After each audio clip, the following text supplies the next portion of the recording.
Assalamualaikum warahmatullahi wabarakatuh. Salam semangat, cerdas, ceria. Nah, jumpa lagi dengan Bu Dela di mata pelajaran IPA. Hari ini kalian akan masuk ke materi penggolongan makhluk hidup. Tujuannya yaitu siswa mampu menggolongkan makhluk hidup secara sederhana. Simaklah materi berikut ini. Penggolongan hewan. Hewan digolongkan yang pertama berdasarkan tempat hidupnya, yaitu hewan yang hidup di darat, contohnya sapi dan kambing. Hewan yang hidup di air, contohnya ikan. Dan hewan yang hidup di air dan darat, contohnya katak.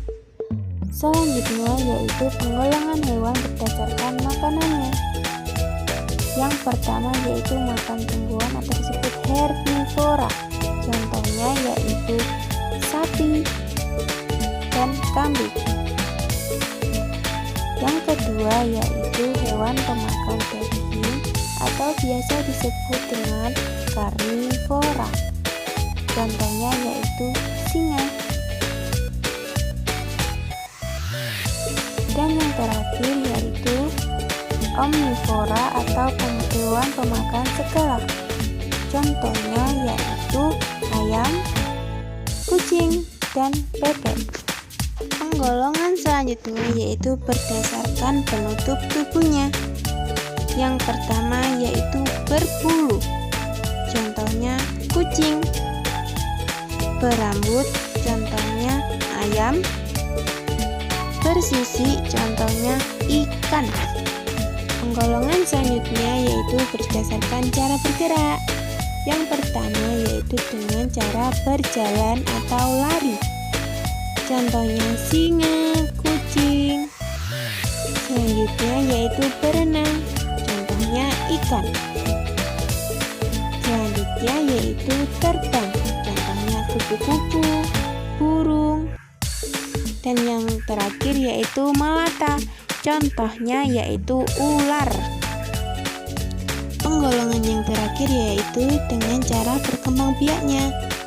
Yang pertama yaitu ovipar atau bertelur. Contohnya yaitu ayam, bebek. Yang kedua yaitu vivipar atau beranak. Contohnya sapi, kambing. Dan yang terakhir yaitu ovovivipar atau bertelur dan beranak. Contohnya yaitu ular.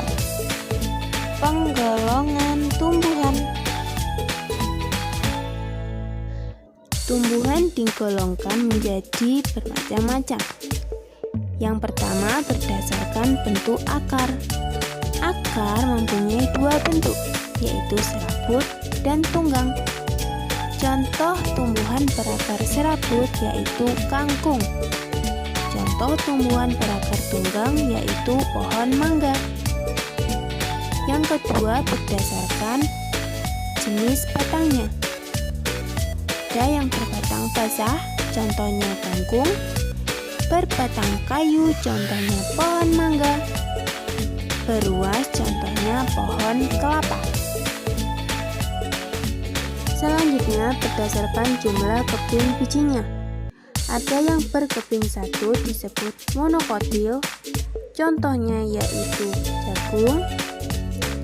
Dan ada yang berkeping lebih dari satu atau dua disebut dikotil, contohnya yaitu pohon mangga. Dan yang terakhir yaitu berdasarkan tempat hidupnya. Tumbuhan yang hidup di darat contohnya yaitu mangga, kelapa. Ada yang hidup di air contohnya yaitu teratai. Ada yang hidup menempel pada tumbuhan lain atau tempat lain yaitu contohnya anggrek. Nah, tentunya kalian sudah memahami kan materi penggolongan makhluk hidup secara sederhana. Jangan lupa untuk tetap jaga kesehatan. Cukup sekian dari Bu Dela. Wassalamualaikum.